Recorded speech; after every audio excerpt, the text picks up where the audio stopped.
Hey guys, so இந்த வீடியோவில் நம்ம என்ன பார்க்க போகிறோம் அப்படின்னு பார்த்தீங்கன்னா, எப்படி நம்ம ஒரு பிகினர் லெவல்லேருந்து ஒரு ப்ரோ லெவல் வரைக்கும் நம்ம வந்து ஆர்ட்ஸ் வந்து கற்றுக்கிட்டு வரையிறது அப்படிங்கிறது தான் இந்த வீடியோவில் பார்க்க போகிறோம். ஸோ வீடியோ பார்க்குறோம்னா மறக்காமல் நம்ம சேனலை சப்ஸ்கிரைப் பண்ணி வச்சுக்கோங்க.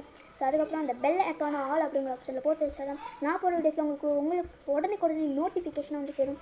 ஸோ வாங்க வீடியோக்குள்ளே போகலாம்.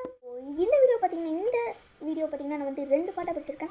ஸோ இது பார்த்திங்கன்னா பார்ட் 1. ஸோ பார்ட் 1ல் பார்த்திங்கன்னா 2 விஷயம் அண்ட் பார்ட் 2ல் பார்த்திங்கன்னா 2 விஷயம் அப்படின்னு தான் பார்க்க போகிறோம். அண்ட் இந்த வீடியோவோட எண்டில் உங்களுக்கு ஒரு கிஃப்ட்டே இருக்குது. ஸோ மிஸ் பண்ணாமல் பார்க்கணுன்னா ஸ்கிப் பண்ணாமல் பார்த்திங்கன்னா உங்களுக்கு தான் அப்போ தான் வந்து உங்களுக்கு இது கிடைக்கும். ஸோ இந்த வீடியோ ஒவ்வொரு செகண்டும் உங்களுக்கு வந்து ரொம்பவே வேல்யூபிளாக தான் இருக்கும். So okay guys, so first என்ன பார்க்க போகிறோம் அப்படின்னு பார்த்தீங்கன்னா கான்சன்ட்ரேஷன். ஸோ பார்த்திங்கன்னா ஒரு இதில் வந்து ஒரு ட்ராவிங்கோ ஒரு ஸ்கெட்ச்லேயோ நம்ம வந்து ஒரு கான்சன்ட்ரேஷன் செலுத்தணும். ஒரு கான்சன்ட்ரேஷனே இல்லாமல் நம்ம வந்து அந்த